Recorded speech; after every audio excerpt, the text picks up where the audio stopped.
til at komme fra fiskerikontrol. Bare lige kort at fortælle om, hvad det er, vi laver her på Bornholm.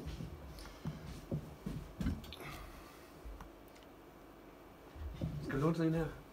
Nej, det går nok. Okay. Bare at folk kan se. Jeg har ikke så mange slides. Jeg skal jo gøre det hurtigt, jo. Det skulle vi andre også. Nu er det jo sådan, så vi hørte, at der er ikke særlig mange torsker tilbage, og det er super reguleret erhvervsfiskeriet i forhold til torsk, til laks, til ørred. Så det meste af det erhvervsfiskeri, vi har på Bornholm tilbage, det er industrifiskeri, hvor de lander i Nexø.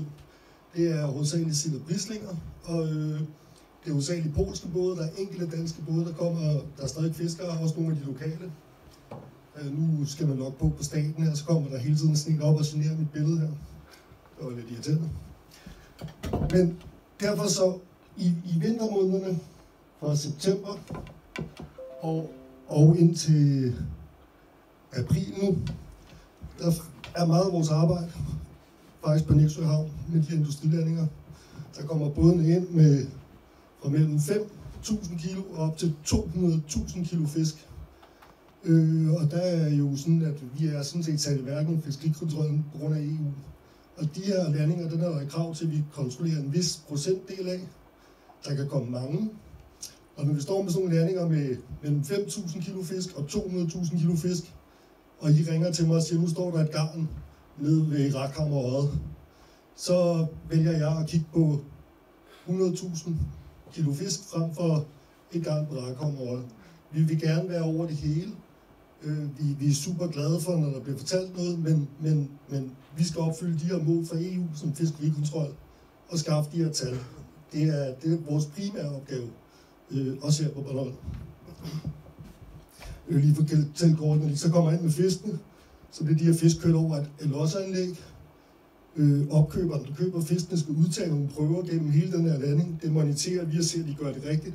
De skal sortere fiskene, så vi ved cirka, hvor mange sild, hvor mange brisling, hvor mange torsk, hvad er der i de her procenter, så vi kan få afskrevet på kvoterne. Det er det, vi sådan overvåger. Og at der bliver udtaget det antal prøver, der skal være, er der overtrædelser i fiskerens, det de melder til og sådan noget, så det er der, hvor vi sanktionerer og skriver bøder og sådan noget.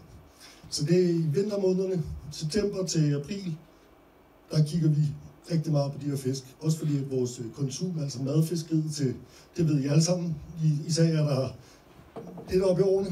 I kan godt huske dengang, at havnene var fulde af fiskebåde, der var torsk over det hele. Den tid, det er slut. Altså, vi har det desværre ikke tilbage. Så har vi lidt, der har noget med det at gøre. Det er søer og vandløb i forhold til, hvad vi... Skide godt. Jeg skal igen logge på staten. Men vi har søer og vandløb. Vi kan sige, at vi har 2 søer på Bornholm, som vi sådan set har noget med at gøre som fiskerikontrollen. Det er Smaragdsøen, og så er det Ferskesø ved Nexø. Det er fordi, at der er frit vandløb op til selve søen. Det vil sige, at fisken kan vandre frit op til søen. Så der skal man have statsfisketegn for at fiske. Alle andre søer, der skal man ikke bruge et statsfisketegn. Det vil sige, at vi har ikke noget at komme derefter, andet end mindstemål på fisk. Så ingen fisketegn, ingen fiskerikontrol, så det er kommunens bord at lave kontrol i de her. Vi får også mange anmeldelser på krebsefiskeri med roser i forskellige søer og sådan noget, men det er bare ikke vores opgave, det er kommunens opgave. Og jeg tror, at kommunen har nogen, der laver fiskerikontrol, så men, det er sådan lidt, det er ikke vores område, så det kan godt være, det er også en fiskerikontrol, men jeg tror ikke, mine chefer synes, det er så sjovt, hvis jeg går rundt inde i almenningen og kigger på krebseroser og sådan noget der, så jeg får ikke pluspoint desværre for det.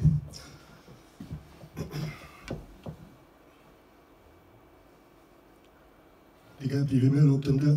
Så har vi ålpas. Jeg har taget et mikrobillede, der er ikke nogen, der kan se her, men nogle gange så ser I, hvor der er nogle spærringer eller noget, så er der de her PVC-rør, hvor nogen tænker, dem skal vi smadre, det kommer lort ud i ålen, men det er faktisk ålpas. Og det bliver lavet til, at glasålen kan passere op igennem de her ålpas. Dem laver vi kontrol på, alle dem vi har på Bornholm. Vi har omkring 12 steder med en 14-15 ålpas, hvor vi tjekker, at der er inkarnat, altså sådan noget. Glasålen kan lade små, kan kravle op igennem rørene og fortsætte deres vandring op i søer og op i ålen. Dem laver vi kontrol på. Så har vi, når Bjarke vil lave elfiskeri for bestandslysen, så skal vi have det at vide. Kommunen skal have det at vide, og Så kommer vi måske ud og kigger, vi skal kontrollere udstyret i orden, der er de rigtige vold på, at det ikke er for kraftigt og sådan noget. Det er så også vores opgave at tage os af de her, når vi kan komme derud og kigge til jer.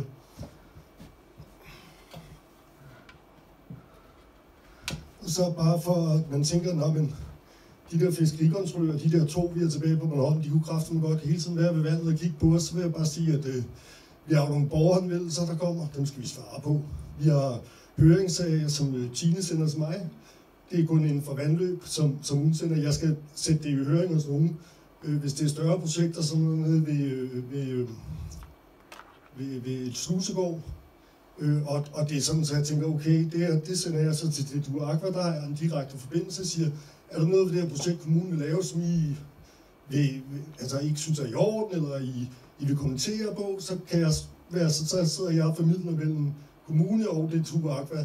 Det vil sige, jeg hører eller folk inden for fiskeri, om det er noget, der kan være indsigelser imod, så skal jeg afgive den. Så det sidder jeg også af, og det gælder også ude på havet, når det er sandsuger eller sådan noget. Det er også nogle høringssager, jeg sidder og skal arbejde med på computeren og læse igennem, og det er ret tungt, noget af det, kan man sige.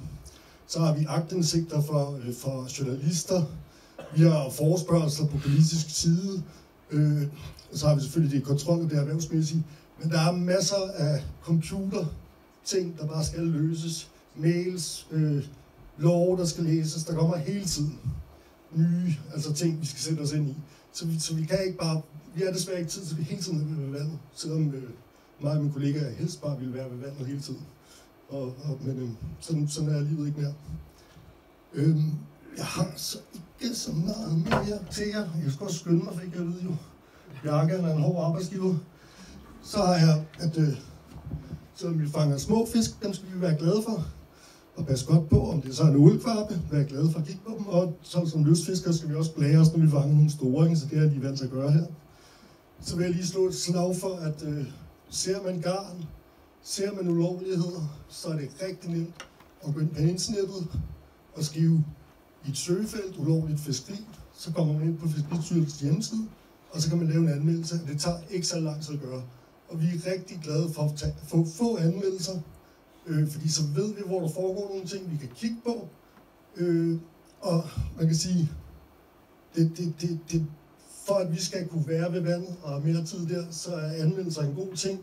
Fordi op igennem systemet kan se, om de er nødt til at bruge noget mere tid på det rekreative, eller på det ulovlige garnfiskeri, eller hvad I kan opleve. Så hvis man ikke anmelder det, så har vi ikke noget til op igennem systemet, helt op til politikerne at vise, vi skal have mere tid til at arbejde på det her område. Så opfordring til, har man noget, meld ind til os. Det er super let at udfylde det her skema, man kommer ind på.